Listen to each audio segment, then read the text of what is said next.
La bourse, vous trouvez ça trop compliqué? Rassurez-vous, ça ne l'est pas.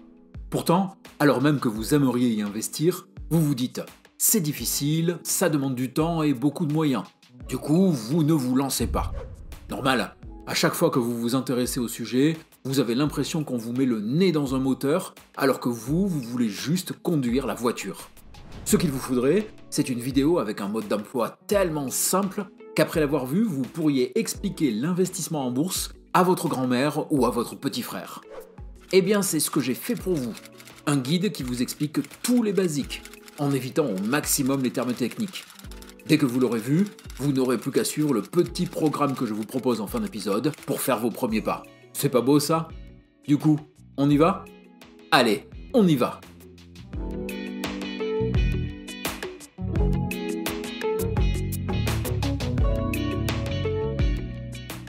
Un début est un moment très délicat, et c'est d'autant plus vrai en bourse. Pourquoi croyez-vous que cette chaîne existe? Bonjour à tous, vous êtes sur 1, 2, 3 Richesses, je suis La Voix, et avec mon fidèle partenaire Le Cube, un grand bonjour à toute la communauté. Nous allons vous donner les basiques pour comprendre et démarrer en bourse dans les meilleures conditions. Car en soi, l'investissement boursier n'est pas compliqué, mais complexe. Car sur un système de base se greffent des dizaines d'éléments ayant chacun leur propre particularité.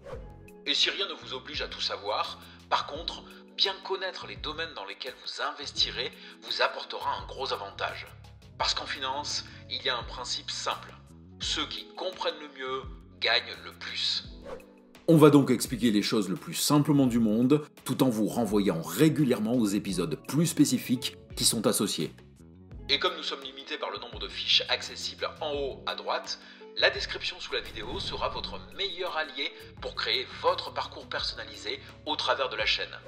Car pour ceux qui nous découvrent, vous avez plusieurs moyens d'aiguiser vos compétences d'investisseur sur 1, 2, 3 Richesses. Soit, comme le font de nombreux abonnés, vous prenez les épisodes depuis le début, comme une série Netflix, car ils ont été réalisés selon une logique de progression. Soit vous prenez en cours de route et vous complétez avec les renvois faits dans chaque vidéo. Vous perdrez le cheminement, mais ça rentrera au fur et à mesure. Vous pouvez aussi faire un mélange des deux, mais quel que soit votre choix, le premier pas reste de vous abonner à la chaîne pour ne manquer aucun épisode. Et maintenant que c'est fait, enfin j'espère, on démarre. Si vous avez déjà fait des courses sur un marché, alors vous savez ce qu'est la bourse. Parce que oui, la bourse est un marché. Sauf qu'ici, pas de légumes ou autres articles du quotidien à échanger, mais des produits financiers. En plus, vous pouvez y être tour à tour un acheteur ou un vendeur. Et pour y gagner de l'argent, parce que c'est ce qui vous intéresse, bande de petits canailloux, il existe deux grandes méthodes. Soit vous achetez des produits financiers à un certain prix avant de les revendre à un prix plus haut, comme n'importe quel commerçant, soit vous touchez une rémunération liée à la possession de ces produits, un peu comme un livret d'épargne qui produit des intérêts. Mais en plus de ça, si vous choisissez bien les produits en question, ceux-ci vont prendre de la valeur dans le temps, exactement comme les objets de collection. Mais du coup, il faut aussi parler du côté sombre de l'investissement en bourse, le risque de perdre votre argent. Et là aussi, deux façons d'aboutir à ce terrible résultat, soit vous vendez moins haut que votre prix d'achat, soit vous avez choisi de mauvais produits et leur valeur baisse au lieu d'augmenter. Et comme le prix des produits financiers varie tout le temps, il est facile de perdre bêtement son argent lorsqu'on n'est pas habitué au système. Donc, même si les principes sont simples, comprendre ce que vous faites et ce que vous achetez est d'une importance capitale pour vous. Et concrètement, sur le marché boursier, il existe des dizaines de produits qui s'échangent en permanence. Mais pour démarrer, vous avez juste besoin de connaître les trois principaux: obligations, actions et ETF. Les obligations sont des prêts que vous allez faire à une entreprise. Lorsque vous achetez une obligation, vous prêtez cet argent à une société qui va donc vous verser des intérêts en échange. À échéance, elle vous rembourse la somme. Une action est une portion de l'entreprise. En les achetant, vous possédez donc une partie de celle-ci et vous avez droit à une partie de ses bénéfices. Enfin, un ETF est un panier de titres, c'est-à-dire qu'on y met dedans les actions de différentes sociétés, qui va copier un indice, c'est-à-dire une liste qui sert de référence. Bon, et là, il faut un exemple. Donc, l'indice dit S&P 500 est la liste des 500 plus grosses entreprises des États-Unis. Si vous achetez un ETF S&P 500, vous achetez un produit financier qui lui-même investit dans ces 500 entreprises. Du coup, c'est un peu comme si vous investissiez vous-même dans ces 500 sociétés. C'est donc plus pratique et ça vous coûte moins cher. Et justement, en parlant de coûts, il va falloir régler cette question de combien ça coûte tout ça. Pour investir en bourse, il faut de l'argent. Normal, pour vendre un produit financier, il faut d'abord que vous l'ayez acheté. Et pour ça, vous avez besoin d'un compte d'investissement. Votre compte d'investissement, c'est l'interface permettant d'accéder à la bourse. Ça fonctionne exactement comme votre panier dans les sites de vente en ligne. Sauf que là, un seul compte suffit pour accéder à tous les marchands. Pour ce compte, vous avez le choix entre l'assurance vie et le compte titre ordinaire. Et pour ce dernier, si vous êtes français, vous avez en plus accès au plan d'épargne en action. Un compte titre qui vous évite de payer des impôts si vous ne sortez pas d'argent pendant au moins 5 ans, mais limité aux entreprises européennes. On a une vidéo qui vous aidera à mieux choisir votre compte titre, en vous expliquant en détail son fonctionnement. Mais déjà, petite astuce, préférez les banques en ligne aux banques traditionnelles, qui ont souvent des tarifs prohibitifs. Ça vous évitera de payer des frais de gestion, et les frais de transaction y sont souvent plus réduits. Car oui, à chaque fois que vous allez acheter ou vendre, votre courtier va comptabiliser une petite somme qui, si vous n'y faites pas attention, finit par peser fortement sur ce que vous gagnez. Si ça vous intéresse, on a notre PEA chez Fortuneo et notre compte titre chez DeGiro. Il y a des liens de parrainage en description. Ensuite, vous allez avoir besoin d'argent pour investir. Déjà, pas de crédit en bourse. Vous devez donc investir l'argent que vous épargnez. Et là, vous allez vous poser 2 questions que se posent tous ceux qui débutent.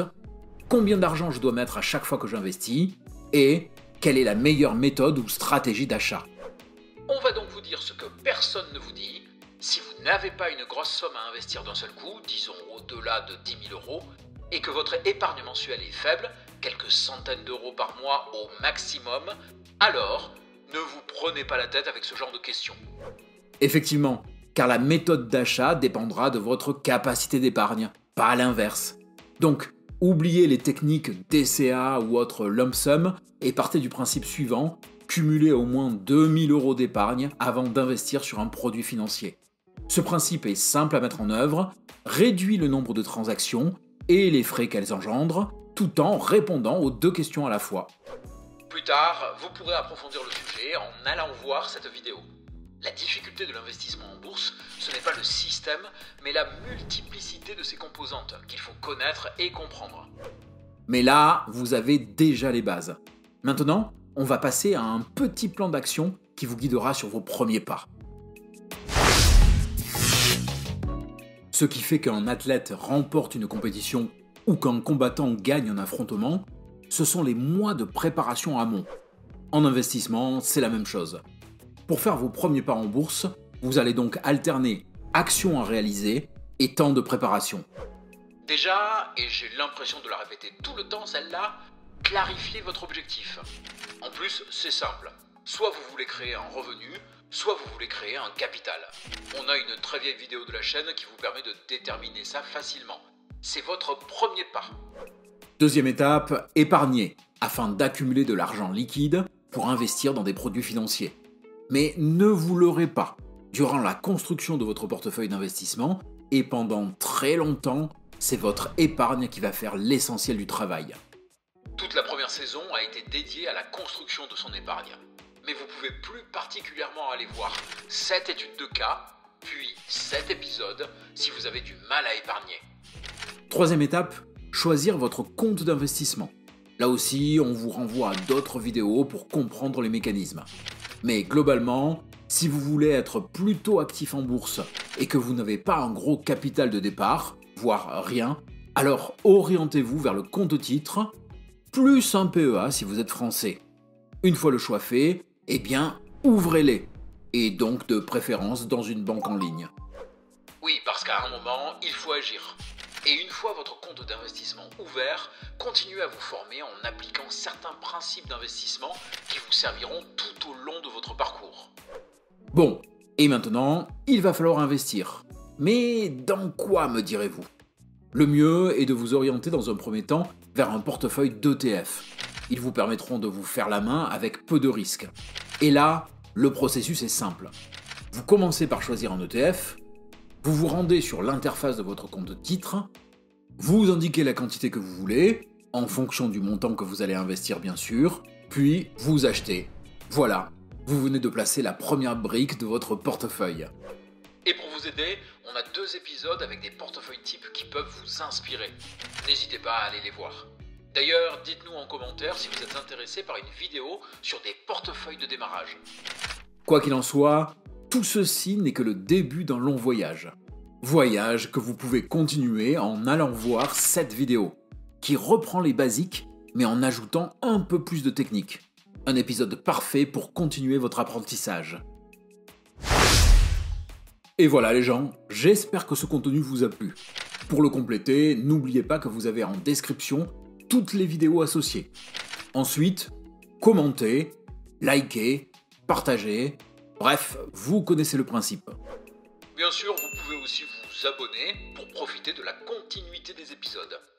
Et si vous voulez continuer votre parcours vers l'indépendance financière, on se dit à bientôt dans une nouvelle vidéo. On dit ça? Allez, on dit ça.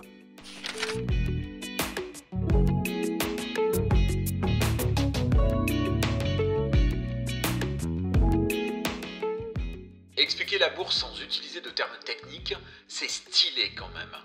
Normal, en matière de style, 1, 2, 3 richesses, c'est la grande classe. Oh le melon qu'on se paye. Normal qu'on parle de marché.